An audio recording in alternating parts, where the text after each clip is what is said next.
In the year 2011, I was at the theater watching some movie. I don't even remember which film it was. It might have been Sucker Punch. But anyway, before the movie, I see a preview for a movie called Priest. I knew very little about the movie, but the preview really captivated me. Ninja monks, super fast motorcycles, cowboy vampires, regular vampires? Count me in! For whatever reason, I never did get around to seeing this movie in the theater, but earlier this year I did see it at my local Blockbuster video store when it was closing down, and I bought it when it was on sale. Now, I have mentioned this before, but it won't hurt for me to mention it again. As a rule of thumb, I prefer the movies with the outlandish and crazy concepts, such as ninja monks, super fast motorcycles, and cowboy vampires. Now, the rub comes when a movie that features those concepts happens to not be a good movie. In fact, and I usually hate generalizations, but usually it's the air quotes real life movies that are actually good movies. The movies with the science fiction or fantasy or supernatural elements, those movies, for the most part, are more focused on being a science fiction slash fantasy slash supernatural story and are less concerned with being a good story. As you might have guessed, this all pertains to the movie Priest. This movie stars Paul Bettany, Karl Urban, Cam Gigandet, and Maggie Q, and is directed by Scott Stewart and was written by Corey Goodman. Before I go much further into the analysis of this movie, allow me to quickly sum up the plot in case you haven't seen it or you've forgotten. For a long time, humans fought vampires. Vampires are not what you think of. They are, at least visually speaking, closer to the xenomorphs from the Alien franchise than what you think of as vampires. Eventually, a super powerful sect of warrior priests were formed to combat the vampires. A war was fought, humanity seemingly won, and the priests were disbanded. Flash forward an uncertain number of years where a family is attacked by something unknown. The mother and father are killed, but their daughter is kidnapped. The father's brother is our main character, a nameless priest. He gets wind that his brother's family was attacked, and pretty quickly he goes against direct orders from the rulers of this dome city, and he goes out to kill the vampires and hopefully save his niece. He is joined by a sheriff of a neighboring village who is in love with the niece. And eventually they are joined by a priestess who is sent with some other priests to capture the renegade priest. We find out that this guy who kidnapped the niece is actually a former priest and is the first human vampire. We also find out that the niece is actually the priest's daughter. Anyway, our three heroes save the girl and stop the vampires on a train from coming to the Dome City to transform everyone into a human vampire. The movie ends with a hint that the vampire queen that turned a Karl Urban priest is still out there. Sequel? No, didn't think so. While it may have taken me a little while to explain the plot, it's actually quite a bit lighter on anything resembling a plot than it sounds. In fact, after about 15 minutes, there really isn't any more plot to this movie at all. It's a very basic search and rescue story where no story even happens. But usually, I'm not so much of a stickler for plot.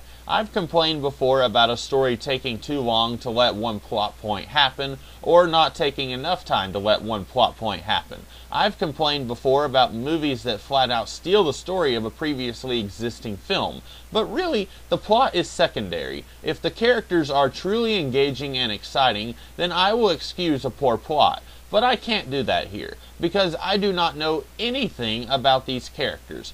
I can't even tell you surface details about the lives of most of these characters. The priest and priestess are warriors who have taken vows of celibacy. That's it. That's all we know about these two. The sheriff guy is a tiny bit better in that we know he's a sheriff and he's in love with the priest's daughter. But even then, I wouldn't say that any of these characters actually have a unique personality.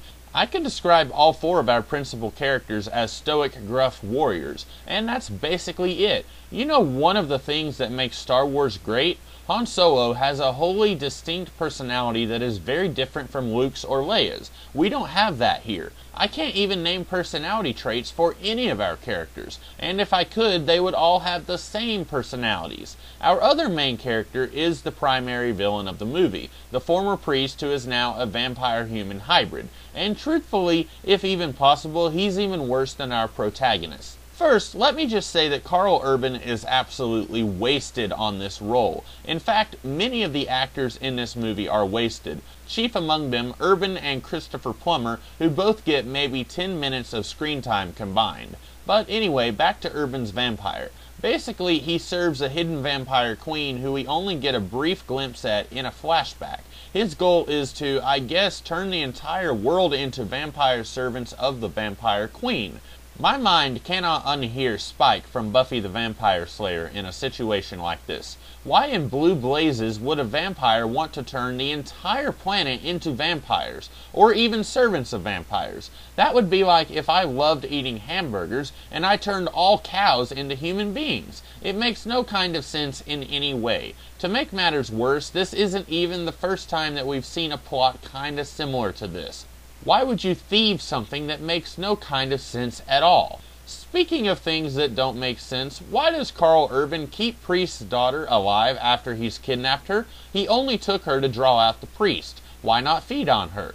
Besides the fact that this movie clearly wants a happy ending and doesn't know how to get there, so it just blindly trudges toward the ending that they already established before writing the actual movie.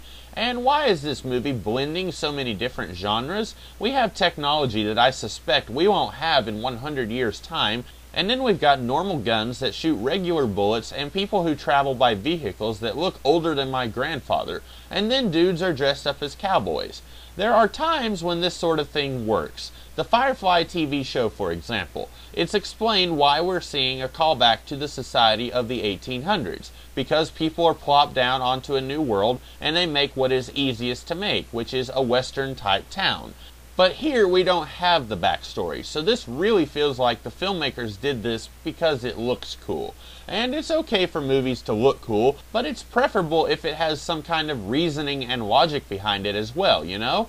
It's sad, but I just cannot think of anything positive to say about this movie. I guess it's positive if I say that the action looks kinda cool, but even then, when my brain is closest to just shutting down, and part of that is this dang sickness that I've been suffering from as I watch the movie and am writing this review, I would still catch myself saying, okay, the laws of physics just do not work that way, guys. And yeah, I guess it's okay to have a movie that completely defies the laws of physics. But when, for 90% of the time, everything behaves as if it would in the real world, then it takes me out of the movie when it doesn't for that 10% of the time.